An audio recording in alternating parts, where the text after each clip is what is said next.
In our last episode, we talked about a couple different projects. One of those projects was a YouTube video I made where I did this painting.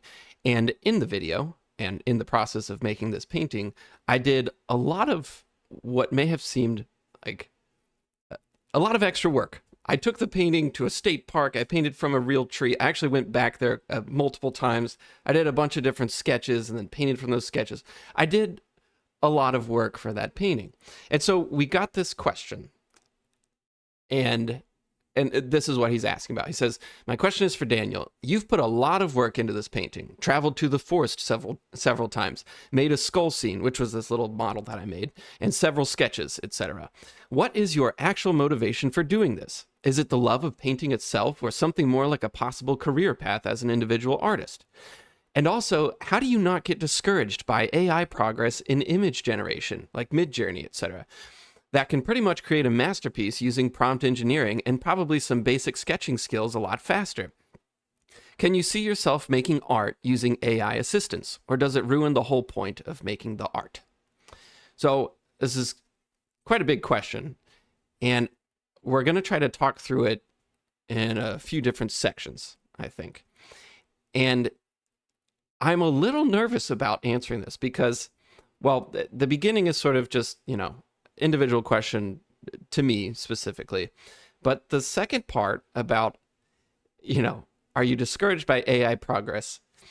Because basically it can do it better than you can and way faster and instantly, which is sort of the giant philosophical question facing all of humanity right now. If robots can exist better than we can, then what's the point of us?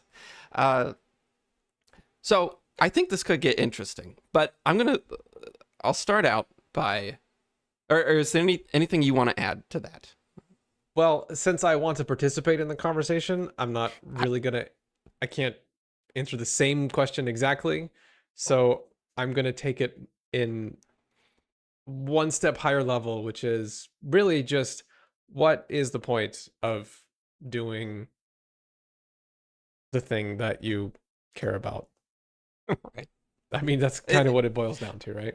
I did kind of laugh at this because it's like, so, I spent all this time doing this painting and putting out a video and working really hard on this. We talked about it a bunch of times. And then one of the comments is, "So why did you do that? Or what was the point of it?" So I kind of laughed at it. But okay, And first part of the question. sorry, I just want to interject go ahead. one thing.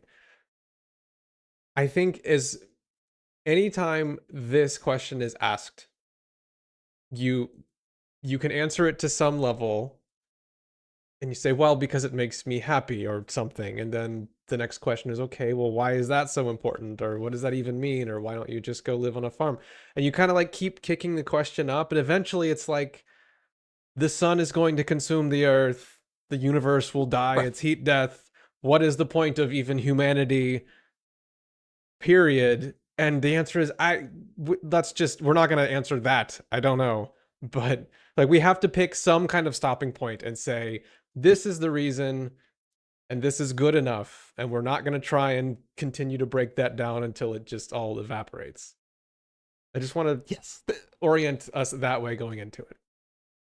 Thank you for saying that. Yeah, so you can kind of stop it at, what makes sense for today, Sure. not a million years from now or Yeah. whatever.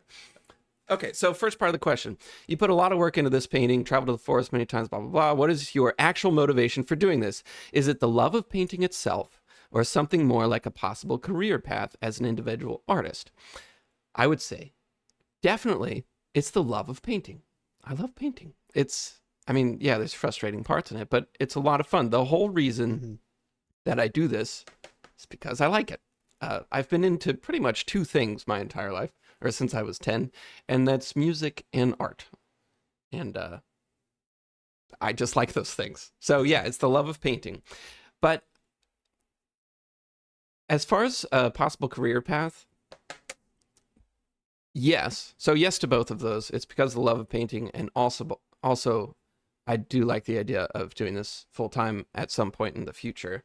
But the only reason I would want to consider a full time career in it is because I love it so much. So then, the answer is just the love of painting.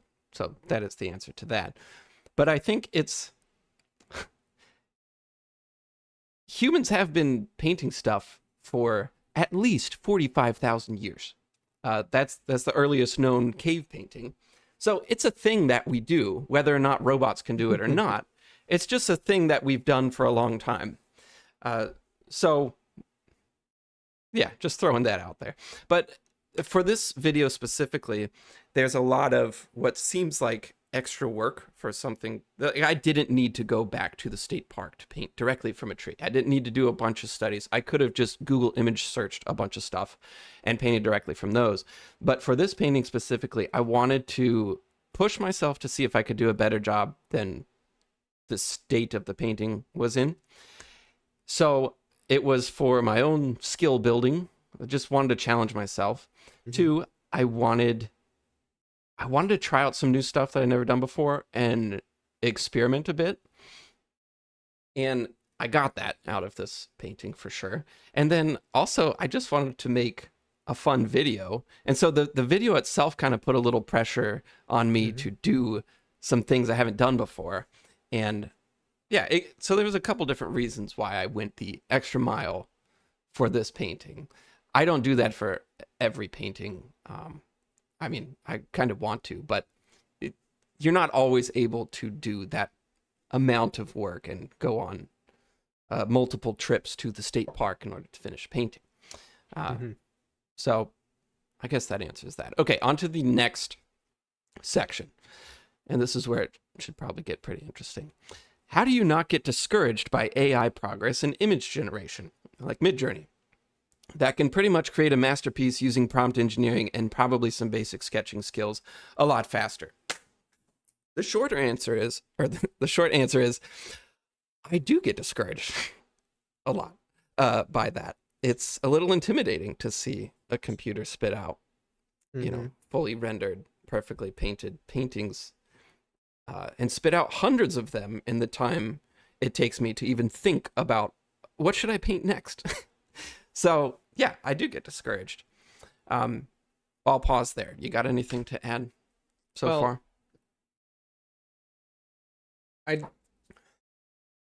We kind of have to talk about AI stuff here. We just have to, like, one, because it's part of the question, but two, because it's just too relevant. But I don't want to get too sucked in to AI being evil or taking jobs or whatever, because we've just had that conversation and every single person on earth has had that conversation. So I want to keep it a little more specific. Here's my first question to you on the AI part of it. One, when this all started, when DALL-E 2 showed up, which is I think the first time we really saw compelling AI image generation, and then Stable Diffusion, that whole time period, it was, I mean, everyone's freaking out. You, as much as anyone, all of us were like, oh my gosh, do we need artists anymore? Do we need anything anymore? And then we move into the LLM era with ChatGPT, and do we need programmers anymore? All that stuff. So there was this big fear that this could happen. What is the point of us doing this anymore if a machine can do it? So we've gotten to live in this era a little bit now. How do I ask this? Have you seen artists have you seen art from an AI that you feel genuinely replaces what a good artist does? And I don't mean an app icon or, a little bit of throwaway art for a blog. I mean, like, real art that that people would look at and appreciate and want to buy, potentially, like the kind of stuff that hangs in a gallery. Has that happened? So it's a bit of a loaded question. It is, but now that we've lived in this era for a little bit, you start to see things kind of separate a bit. When AI first showed up, it was as if you're having this strongest man in the world competition, right? Normal humans, well, super, super strong humans lifting weights, trying to be the strongest person in the world. And then it was as if this 20-foot giant just walked on the scene and lifted, I don't know, 2 tons or something. And everyone there is just, oh my God. I mean, they're just crushed. There's no more competition. This guy is the king, and it's over. I mean, the whole thing is just over. You have one winner, and that's it. That's what it looked like when it first showed up. Right. But having been here a little while, you'll hear the big thing at the beginning was, oh, well, AI can't do hands or their faces are skewed or whatever. But they fixed that very quickly. So you can't use those little arguments anymore. But what I've seen is a big separation. And there's a lot of different types of art, but it can pretty much be broken down into 2 groups. You have one, which is commercial, which is largely trying to solve a particular problem for a product or a company or whatever. What does this building look like? What does this character in a game look like? Whatever. And you can come up with AI art extremely quickly in order to solve that problem. So you have an enormous amount of quantity of images for this problem immediately. So that's the commercial side. You can just fling stuff out there all day long. And then you have this other side, which I would consider it's not AI versus human, but this is the human side where people connect with humans, connect with their story, connect with their art and everything about them. And that can be someone using AI, but most of the time, or what I'm attracted to is not someone using AI.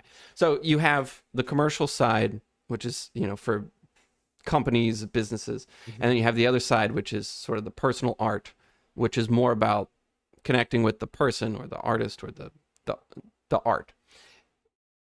So I have seen, so does it replace what I'm doing at work or in the industries, in the gaming industries and the whatever entertainment industries, where you're trying to flesh out ideas very quickly in order to get a paycheck, in order to put out a product so you can make more money, whatever. The AI has taken over a large amount of aspects of that job. So yes, it can replace people there, and it has. It's put a lot of people out of work. I'm not out of work.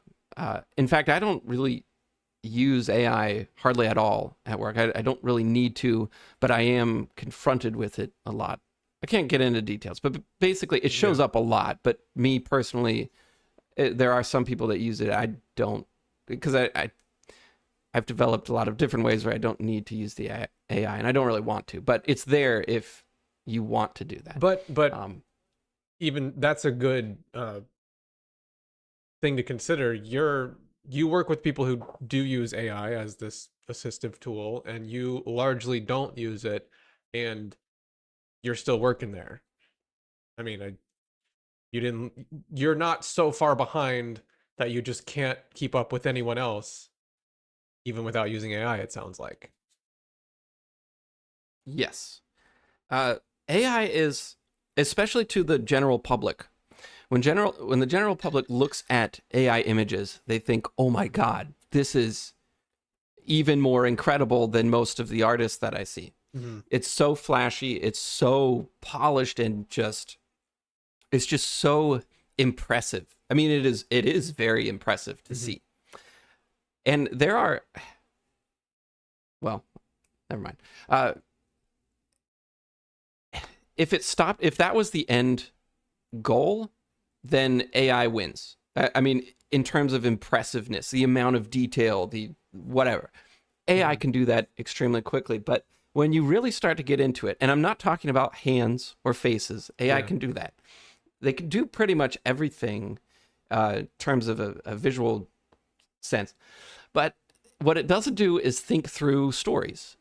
It can give you a very impressive character. And if you type in, I want I don't know, fancy sword and this kind of magic and this type of character, whatever. It'll give you that. But there's no real story behind it. There's no thinking through the subtleties of this character. And so what you get is someone that, turns in a piece of AI work for that character prompt. Initially, it might get chosen as, yeah, that's what we want. That's incredible. That's amazing. And then you start to go in, and I'm Mm-hmm. not talking about it being warped and wrong anatomically, although it screws that up too sometimes. But it is just, it's like the closer you go in, the less life it has. And it just kind of, you feel tricked the more you look at it. Mm-hmm. And it's kind of hard to believe unless you really are working with this, because it gets past the first phase, and then in the next phase you start taking it apart, and it's like there's nothing there, and I don't even know how to explain that to people. So that's what the general public has a really hard time with, is they look at this AI stuff and think, this is incredible, this is phenomenal. But it's the people that actually have to take that into something real where you Mm-hmm. run into a lot of problems, because there's just so much life lacking from it that's not visible when you first see it. That makes sense. Couple things on that. So first, quite a while ago on the Discord server, somebody had posted this side by side comparison of, I think it was like a key lime pie, slice of key lime pie or something, and Yeah. one was a real photo and one was an AI generated photo, and it was, can you tell the difference? And a lot of us were like, I think it's that one, I think it's this one, we just don't really know. And you very confidently said it's, I don't remember which was which, but you're like, the one on the right. And you can tell because I can't remember how you explained it, but you described it as like AI has this very sort of flat style. It's like everything is this surface layer and it's very attractive, but it just doesn't have the depth of a real photo. Like it's like it prioritizes aesthetic over everything else. And that's not what you said, but it was something along those lines. Whatever the case, I just sat there and stared at him for a while, and I'm like, I think I get what you mean. And ever since then, I've had that same kind of like I feel like it just kind of opened me up a little bit to that. And I have that same feeling now. When you're looking at an AI photo, it's often very striking. But if you stare at it for a minute, you're like, there's really nothing here. It does feel like this sort of film over just kind of trash. And I the more I've experienced the current era of AI and everything, the more I've started to think that I think a lot of the things that we really appreciate and enjoy out of art and other things, I don't think you can really get them without, right now, you can't get them without a human. And by extension, I don't think an AI could do it until it becomes a general intelligence in the way we've kind of worried and fantasized about for a long time. And here's an example, and I'm sorry if I've given this example in the podcast before, but, and this is a totally different category of AI, but I remember going to see a rocket launch. SpaceX was launching a Falcon and was going to go land it. And so myself and dad and our other brother, Solar Punk Steve, our cousin Ryan, we went out to watch this rocket launch. And it's at this there's this spot that's really good to see the launch and see the landing, and it's out in some kind of big industrial building. It's this giant parking lot, so all the cars just kind of pull out here and park around the perimeter. Everybody gets out and they watch the launch. And so the launch goes, it's really cool. We get back in the Tesla. This is our brother Steven's Tesla, and this is a car that has assistive AI driving, and I don't think it was even on at the time, but it's just something we were talking about and thinking about a lot. As this car is aspiring to drive using AI at a human level, but we're leaving, and all the other cars are leaving too, and so very organically, there's these two big sort of columns of cars that just assemble themselves at these odd angles across the parking lot, and they kind of zipper merge just somewhere towards the end of the parking lot or towards one corner. They kind of zipper, and then eventually start funneling out into the actual road and they drive off. And nothing about that has anything to do with the layout of the parking lot itself. There's all kinds of lanes and lines and everything, and it's complete ignorance of that. And that was fine because we were at this special event and everyone knew that we were at a special event. We were not there during normal business hours where cars were parked in an orderly way. We're there for something weird, which was a rocket launch. And so everyone just collectively understands that and says, oh, we're just going to kind of assemble ourselves in this strange way because it makes sense. But the car, and again, we didn't actually attempt to use, the AI driving for this, but the car would have had a lot of trouble understanding why it's driving diagonally in this very strange formation across a parking lot, completely ignoring the lines. And the only way it would have known that is for it to have known that this is not a normal function of the parking lot. We're here for a rocket launch. This is a special thing. Everyone collectively, based on that knowledge, has just mutually agreed on this weird assembly of traffic pattern thing. And there's lots of situations that happen that are like that, where you kind of need like a full-on human who understands all of that, like the things that are happening in the world, in order to drive that way. The car just can't do it. Now, I don't Tesla has talked about how they think they're inventing a general AI and they're going to build this human robot thing at home and whatever. But I think they've kind of realized that problem, in that if you really want a car to drive as good as a human in those types of situations, you actually need it to function about like a human. Now, in terms of AI driving, you could probably handle 99% of cases and the AI isn't going to get sleepy or drunk or anything. So like it might just on balance end up you're better off with the AI driving, but it can't really handle situations like that. And I think that is sort of paralleled by a lot of other things where I use AI for coding constantly. And in some ways it's really incredible, but in other ways it's so profoundly disappointing. It just always falls down once you try to get to this particular layer of depth. Like it can't continue to scale where it really understands what's happening. And art is maybe like the area that it can be the most fake. be, that's not the right word, but like it can put up that really attractive film and it's very striking, like, oh my gosh, this is just as good as a real artist. But same problem, if you start to get a little deeper, it's just not there. And at the current level, or even projecting into GPT-5 and Dolly 4, whatever, it's still not going to be there. Like we've seen hints and previews. It's not a huge leap. It's probably a pretty incremental change. Yeah. And you can't discount it. I hear some artists, can't get the hands right or whatever, or AI art it sucks at this or that or whatever. And I mean, very quickly it has gotten extremely good. We all can see that. Yeah. But there really is that aspect of it, like the life of when I saw the key lime pictures, somebody posted that. Bravo to the person who posted that. But you have two pictures of a key lime pie, and I looked at that and I couldn't tell. And I wanted to eat both of them because they both looked good. Yeah.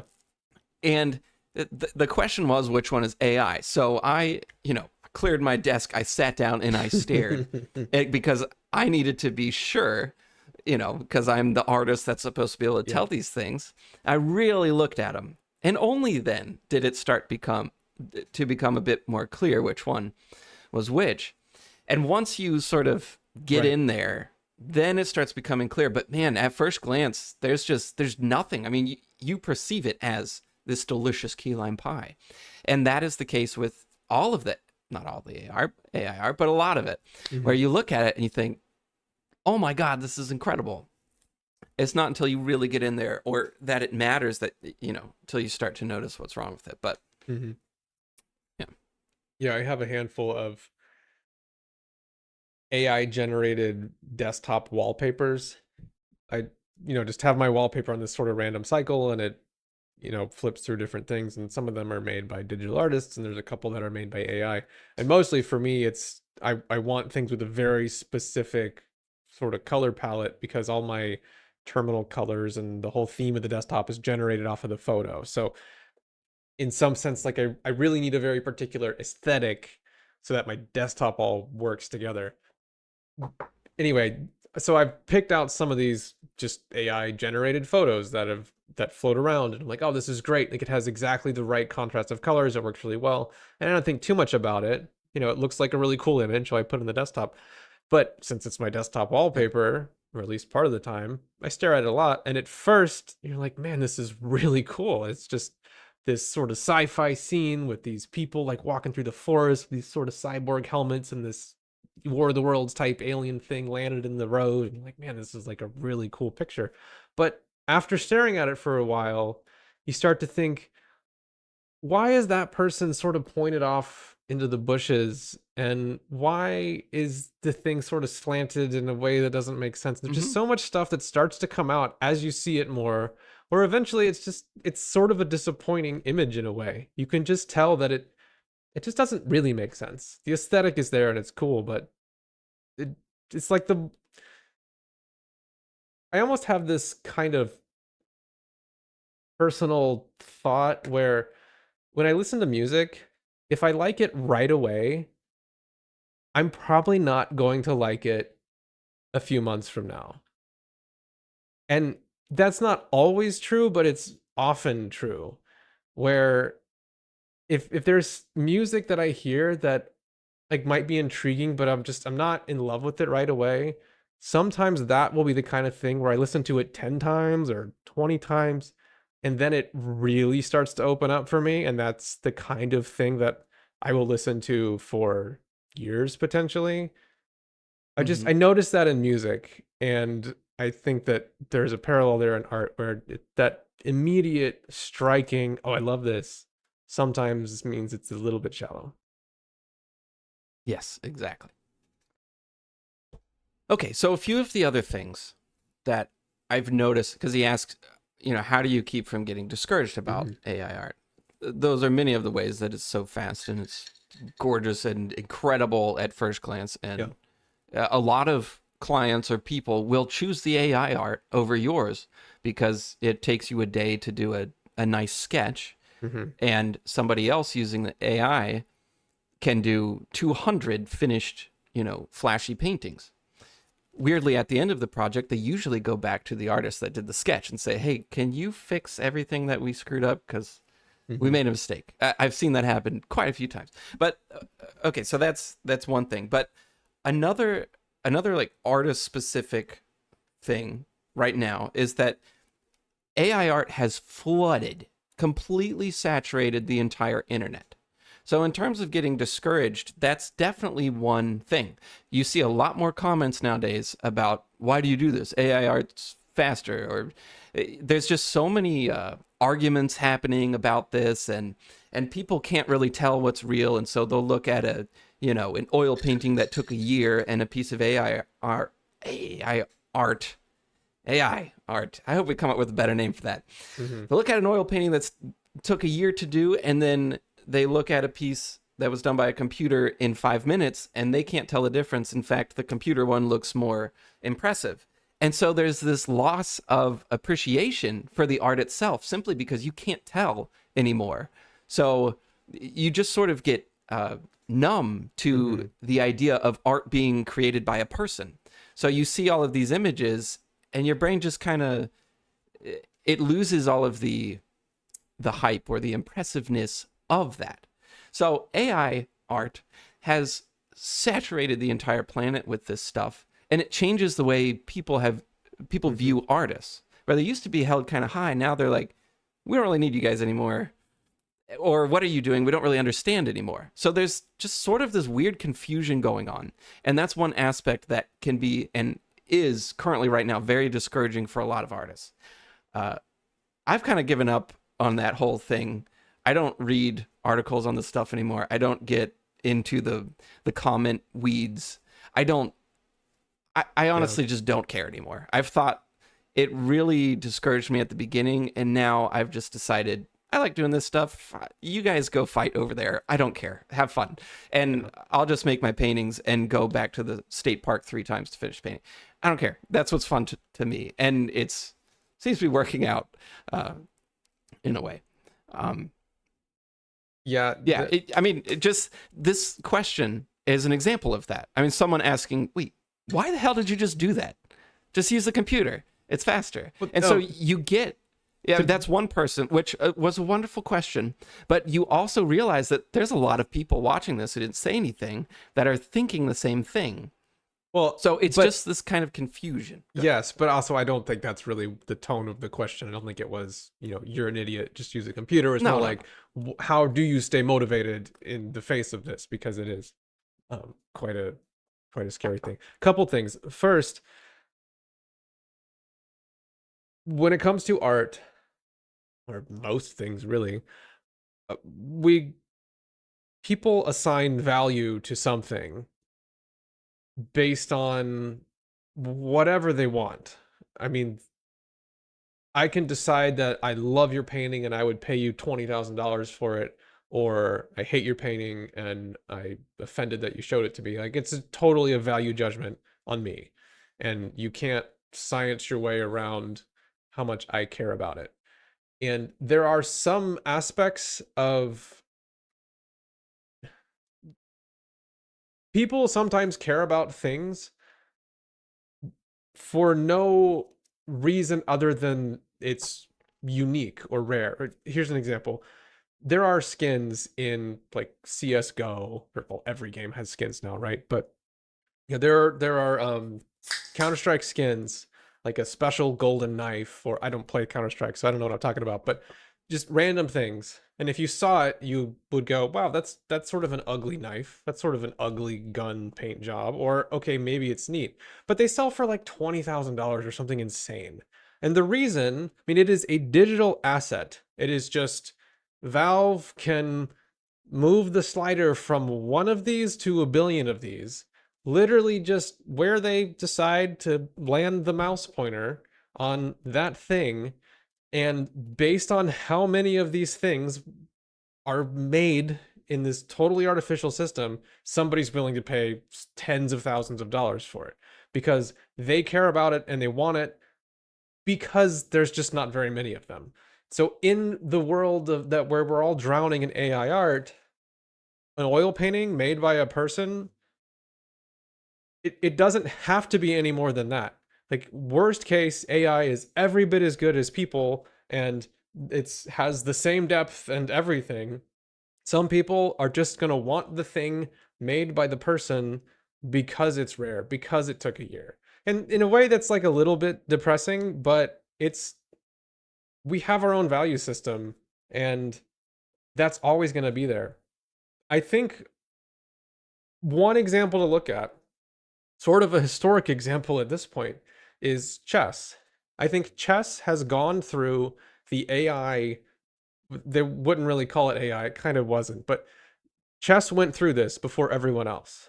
Chess was a game that was solved, or solved to the level of a person and beyond very early. It's been many years since that's happened.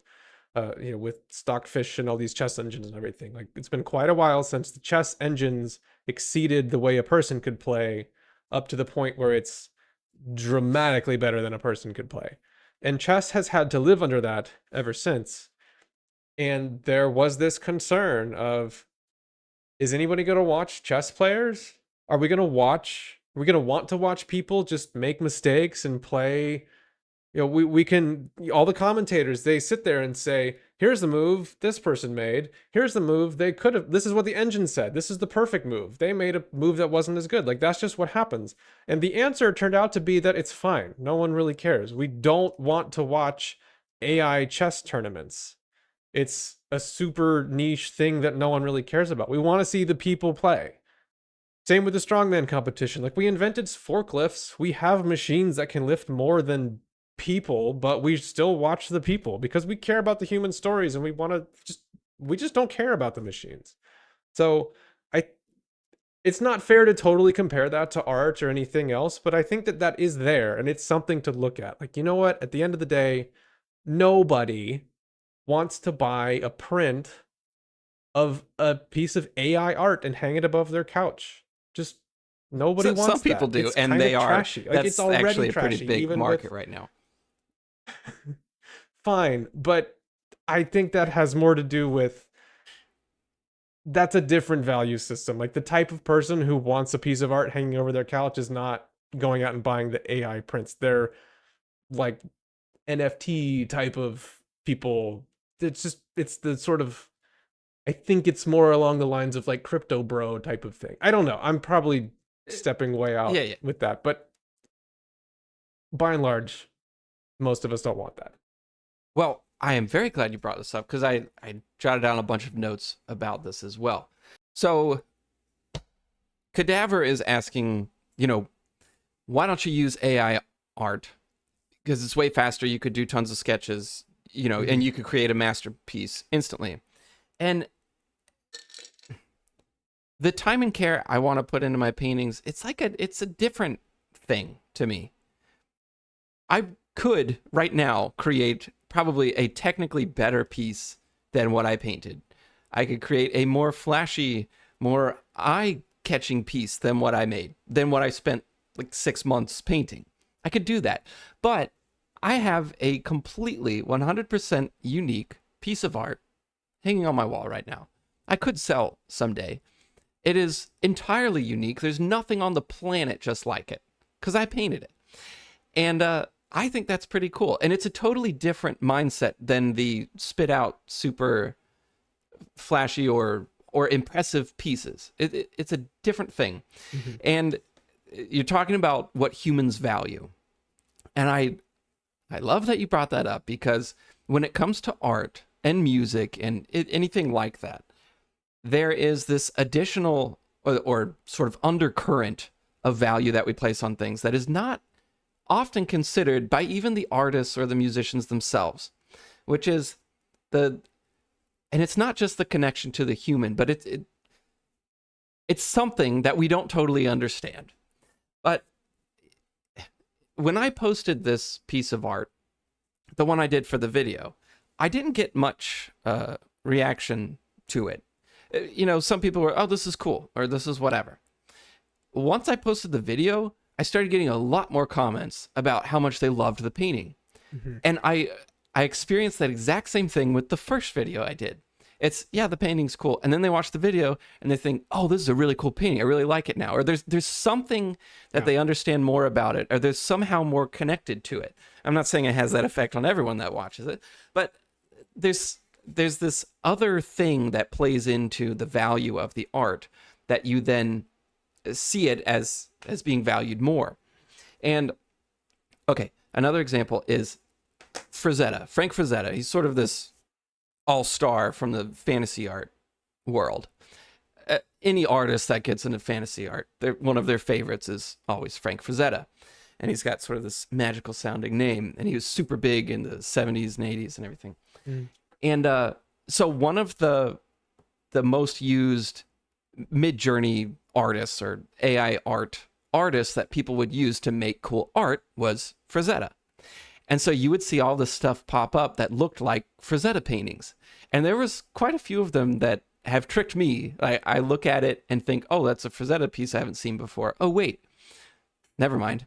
It's AI. And so it's just flooded. And I actually talked to his granddaughter about this because I went to one of his shows and one of the artists I work with is friends with her and the family and everything. Anyway, I talked to the granddaughter of Frazetta and she was saying how she's not worried at all because you just can't take away the value of Frazetta. You just can't do it. Mhm. I mean, you don't even need to explain it. He's just untouchable. I mean, any of these big name artists, you just can't touch them. You can mimic them all you want, but nobody cares.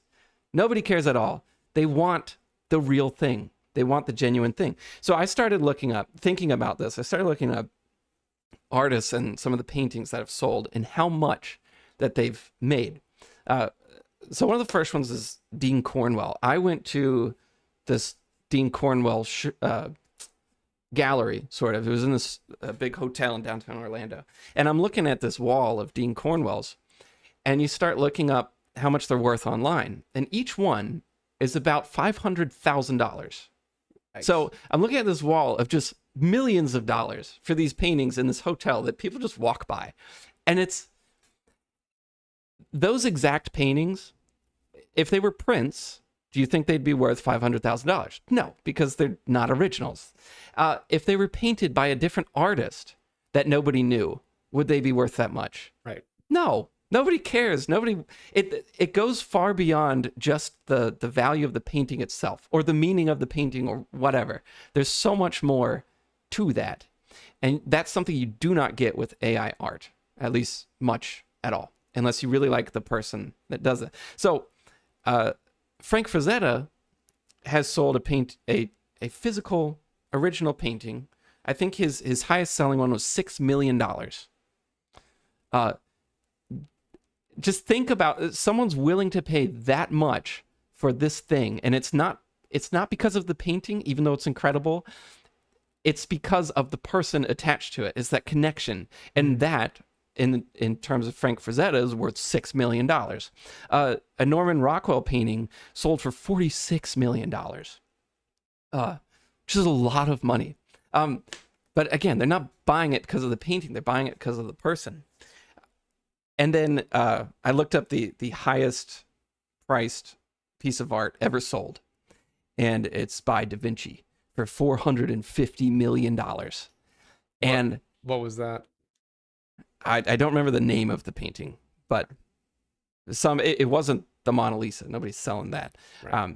But one of the Da Vinci paintings sold for $450 million.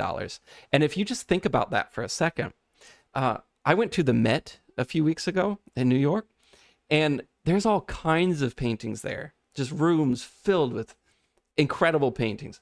And all of them are worth quite a bit, but none of them, or maybe they do have some Da Vinci there. I don't know. But there's all kinds of different paintings that look similar to Da Vinci that the normal everyday guy would not be able to tell the difference between a Da Vinci and somebody else, unless you were some sort of, art historian or something. There's just so much art like Da Vinci. However, there's hardly any art that can match $450 million for a single painting.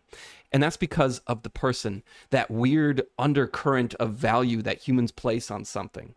It's just, you can't understand it, is how strange that is, that humans do that. And so when it comes to AI art versus what I don't plan on selling my paintings for $450 million, but I do think there is some value attached to a single original piece of art, or so, or a brand or whatever, whatever people decide to place the value in. It's just different than if I just sat on the computer all day and created very epic, incredible pictures through the computer. There's just something that it lacks, and it's that undercurrent of value. No one's paying $450 million for a piece of AI art. It's really hard to say, but okay, rant over. No, I think that makes sense. I think we kind of wrap here because we've gone on long enough, but there's this other arc of the conversation that we could take, and maybe we do at some point in the future, but we're kind of describing art as, its value that someone else puts on it, and how there's something there that just AI can't do simply for the fact that it's AI. Like, we connect with other humans, we connect with human stories, we just decide we care about certain things, like your Da Vinci example, because it's Da Vinci. But there's also this question of, okay, well, why do you put value on that piece of art? Why do you want to sit down and paint this oil painting? Is it because you want to sell it for a lot of money? I mean, maybe, right? That'd be cool, but I don't think that's what motivates you to go on this safari and, sweltering heat Florida and, paint things from life and all that. Like, there is something else. There's some reason why you choose to do that, and money is not, it can't be the answer, because there's shorter paths to get to money, right? So there's something about that. that is valuable to you. And for me, I mean, totally different world, but I have kind of the same question of, hey, why pour all my time into these side projects that, you know, so far have not materialized into anything monetarily valuable? Why do I care about this? Why do these things that are, you know, why does anybody do a passion project? Where is that passion from? You know, does it just, why? What's the point? And I don't know, maybe we just answer that in a separate podcast because that's a whole line of thinking unto itself. But Okay, real quick. The only reason I bring up the money is because I think it's a measurable amount of the value that humans can put on something. So the money speaks to the value, not, I mean, it's sort of a attempt at being objective about a piece of art. sure. But that's the only reason I bring up the money. I personally don't paint for the money. You use the money so you have an ability to paint. If you don't make money through the paintings, you got to make it some other way, which means that you don't have time to paint. But I was listening to this interview with Steven Wilson, the lead songwriter artist of Porcupine Tree and like 20 other projects.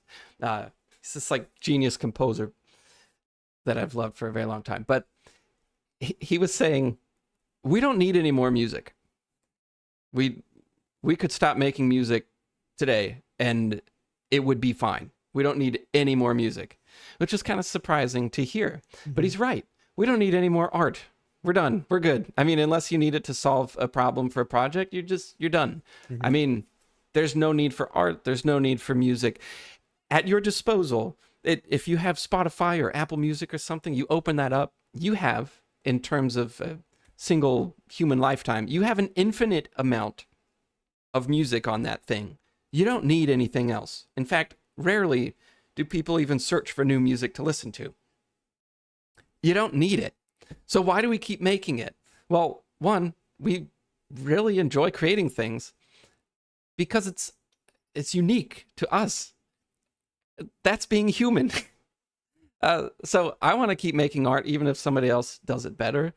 And I think everyone else should keep making art and making music because it's unique to you. We don't need it. We're over that. Back in the day when we were doing cave paintings and stuff, most of that stuff was, well, we don't really know what the purpose of it was exactly, but the whole, you know, ancient glyphs and ancient civilizations and stuff, they're mostly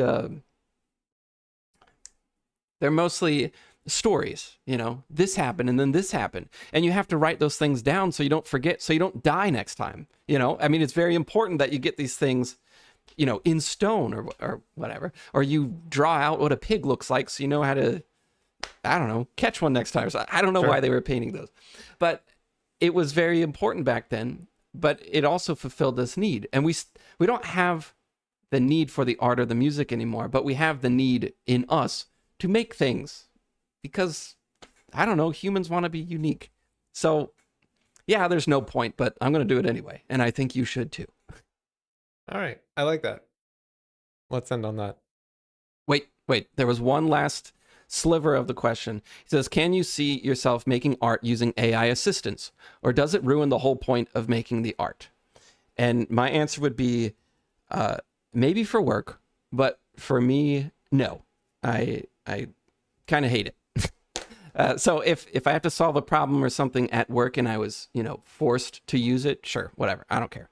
But if it's for my own art, then no. I kind of fucking hate it. So I will not be using it for me. Because to me, it drains the joy, and it removes the need for me to be involved. And if I'm making art, then what the hell's the point? So that's my point of view anyway. Okay, we can end it there.